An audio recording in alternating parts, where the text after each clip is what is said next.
One of the things that you said is you talked about the power of thoughts and you made a statement. And this morning today, because typically I put out a message, and today I said, you think about 60,000 thoughts a day. That's what research has said.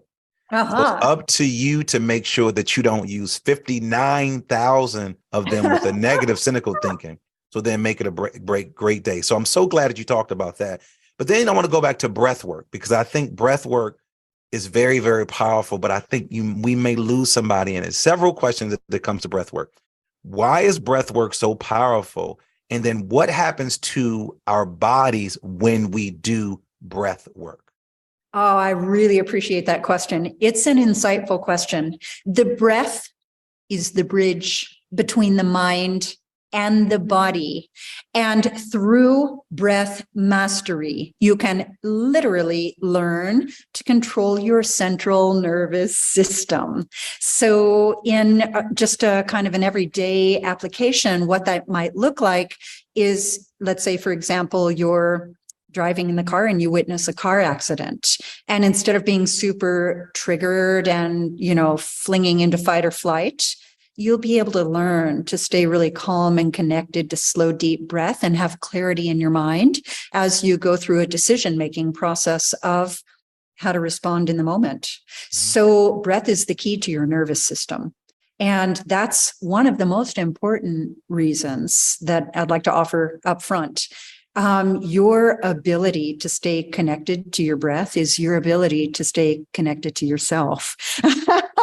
And therefore, we'll call it deliberate about the creation of your life. So breath is everything. Breath is key. And by the way, in not only a yoga practice, but literally in every moment of your life, when someone says to you, what are you doing? Instead of that rapid fire list of all the action that you're taking in the moment, and by the way, no amount of action can overcome misaligned energy, right? So through the breath, you can stay really mindful, present, and seated in the now, which is something I want to continue with in the conversation. And you can navigate with calm clarity in your life just through connection to breath. Breath work is also incredible for, I'm going to call it off-gassing or siphoning off or decompressing kind of excess energy of frustration, energy of anger. When something is just really zinging you, you can sit down and, off-gas 1,000 couple body breath.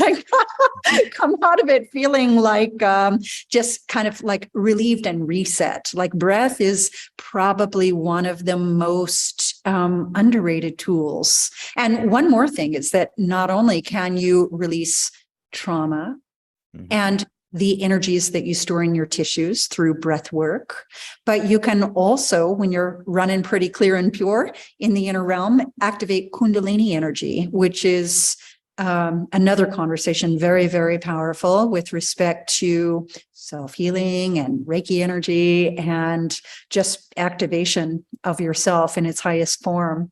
I think I made a note that I wanted to go back to the subject of now and mindfulness, because your breath will bring you into a moment of now. And by the way, those balancing postures in a yoga practice that teach you concentration are the very, very best way to bring you into absolutely positively the now with mindfulness. And in every given moment, you might learn it through a yoga practice, but then you start to understand again that first thing I said, that you learn it on the mat to use it in your life. And that is that in every given moment, I could ask you the question, Dr. Shields, what are you doing? And your answer is going to be, I'm breathing and. I'm breathing and I'm hosting Kim Tang on a podcast, and I'm breathing and also the nowness and the mindfulness of this question is that there's an example I want to give you.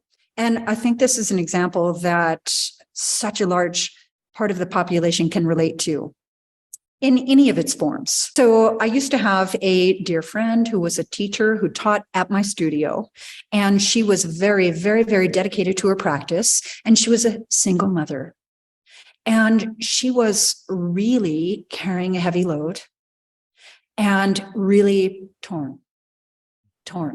And here's what I mean by that. She would be, for example, in a yoga practice, really giving herself that self-care. Remember, self-care is not selfish, right? Mm-hmm. So she would be in a yoga practice giving herself, by the way, can you give yourself your undivided attention?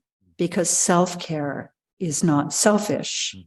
So she was in the process of learning, and she would be taking a yoga class for self-care, but she would feel very, very torn about not being with the kids. Oh my God, I'm practicing and I should be with the boys. I should be with the boys. I should be someplace other than where I am right now. And then I will say she might be with the boys feeling overwhelmed and saying, oh my God, I really need to practice, but I really need to practice, but, and again, kind of torn between where she is and where she thinks she should be, or where she is and where she's not, or something like that. It's all a practice of mindfulness in pure time presence. And I am going to say on every level of being, also meaning in the unseen realms, in the inner world. So it's not just, can you be where your feet are standing in this moment, but can you be where your feet are standing in this moment on every level of being with your pure time presence. And by the way, in a field of trust with no judgment.